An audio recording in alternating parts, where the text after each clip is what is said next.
हमारे माननीय मंत्री जो हमारे सामने उपस्थित है, माननीय श्रवण कुमार जी, जो इसके मंत्री हैं और इस कार्य में वो बहुत ही ज़्यादा काम करते हैं और मुझे बहुत सौभाग्य मिला है कि मुझे उनके साथ घूमने का भी मौका मिला है। और जिस तरह से वो काम करते हैं, लोगों का दुख दर्द सुनते हैं, मैं समझती हूँ कि ग्रामीण कार्य विभाग, ग्रामीण विकास विभाग जो है इसमें बहुत रूप से अपने कार्य को दक्षता से पूर्ण करने में अग्रणी है। और शौचालय की भूमिका पे भी चर्चा कर रहे थे, इसके बारे में हमारे माननीय मंत्री जी बताने का काम करेंगे। मैं बताना चाहती हूँ कि ये शेर हो जाए, मैं बताना चाहती हूँ, ये मेरे लिए थोड़ा सा आज भावुक क्षण भी होगा, क्योंकि मैं समझती हूँ कि जिस परिस्थिति में भी मैं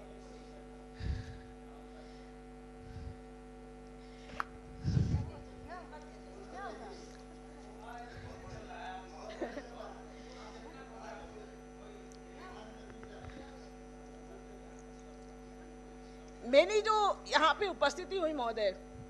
वो ऐसे नहीं हुई महोदय। मेरी उपस्थिति माननीय मुख्यमंत्री जी की वजह से, हमारे जो पति थे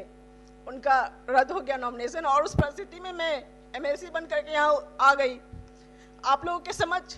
आप लोगों ने मुझे बहुत प्यार दिया महोदय, बहुत लोग, सभी लोग ने, सदस्यों ने बहुत सहयोग किया महोदय। मैं समझती हूँ कि आज हो सकता है ये मेरा बजट भाषण जो है आखिरी भी हो सकता है महोदय, मैं इसके बाद उपस्थित होंगी,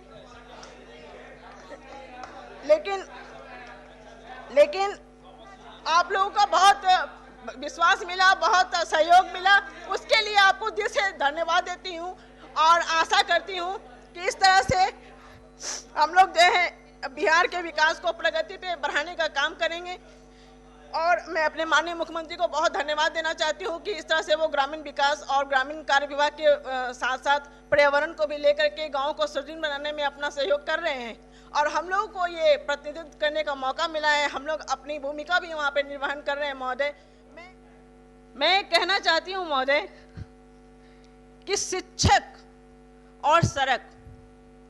ये दोनों एक जैसे होते हैं, खुद जहाँ होते हैं वहीं पर रहते हैं, मगर दूसरों को उसकी मंजिल तक पहुंचाने का काम करते हैं महोदय। तो जब सड़कें बनी, और ये सड़कें सिर्फ महोदय सड़कें नहीं है, मेरे हिसाब से ये सड़कें विकास का वो मापदंड है, विकास का वो पथ है जहां पे कोई छात्र या कोई छात्रा पढ़ने के लिए विद्यालय तक जल्दी समय पे पहुंचता है और अपनी पढ़ाई लिखाई को संपूर्ण करता है, अपना भविष्य निर्माण करता है महोदय। ये सड़क, वो सड़क सिर्फ सड़क नहीं है महोदय जो कंक्रीट और पत्थरों का बनता है, ये सड़क वो सड़क है जिस पे अगर घर में कोई व्यक्ति बीमार हो, कोई बुजुर्ग हो, कोई बच्चा अचानक दुर्घटनाग्रस्त हो जाए और उसे तुरंत शीघ्र अतिशीघ्र अस्पताल पहुंचाना हो, तो ये सड़क उसको सहायक बनता है, उसको इलाज करवाने के लिए, उसको बीमारी से मुक्ति दिलाने के लिए,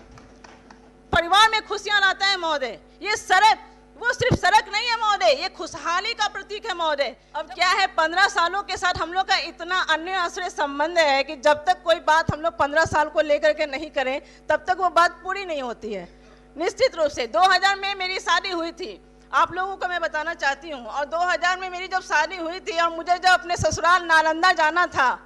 तो हृदय कांप जाता था कि अब तो जो है कि खाना पचेगा नहीं, तो खाना खा के जाओ मत, क्योंकि सारा खाना उल्टी हो जाने वाला है। लेकिन आज महोदय मैं आपको बताना चाहती हूं कि एमएलसी के रूप में, जनप्रतिनिधि के रूप में, मैं रोज सुबह 9 बजे अपने गंतव्य स्थान पटना, जो बेली रोड पे मेरा आवास है, वहां से निकलती हूं और 1.5 घंटे में नालंदा पहुंच जाती हूं, वहां का कार्यक्रम करती हूं, उद्घाटन करती हूं, शिलान्यास करती हूं, लोगों के दुख में, सुख में, उनके जन्मदिन पर, उनकी मरनी पर, उनके परिवार की बेटियों की शादी में मिलती हूं, शिरकत करती हूं, और वापस आकर के अपने घर में अपने बच्चों के साथ भी समय बिताती हूं महोदय। ये आज की परिस्थिति है, ये सड़क के माध्यम से मैं बताना चाहती हूँ महोदय। लेकिन महोदय अब हमारे ये प्रतिपक्ष के नेताओं को तो दिखाई पड़ता नहीं, सही कहा, चश्मे की बात कही थी, अब पता नहीं वो चश्मा जल्दी हम लोग शीघ्र अतिशीघ्र लाएंगे जिससे अच्छी अच्छी चीजें हम लोग को दिखाई पड़े, नुस्ख तो रोज दिखाई पड़ते हैं महोदय। तो मैं ये कहना चाहती हूँ महोदय कि अरे जनाब, कभी फुर्सत से आईना भी देख लिया कीजिए, अरे जनाब कभी फुर्सत से आईना भी देख लिया कीजिए, बहुत खामियां निकालते हैं दूसरों में, बहुत खामियां निकालते हैं दूसरों में, कभी अपनी भी तराश लिया कीजिए।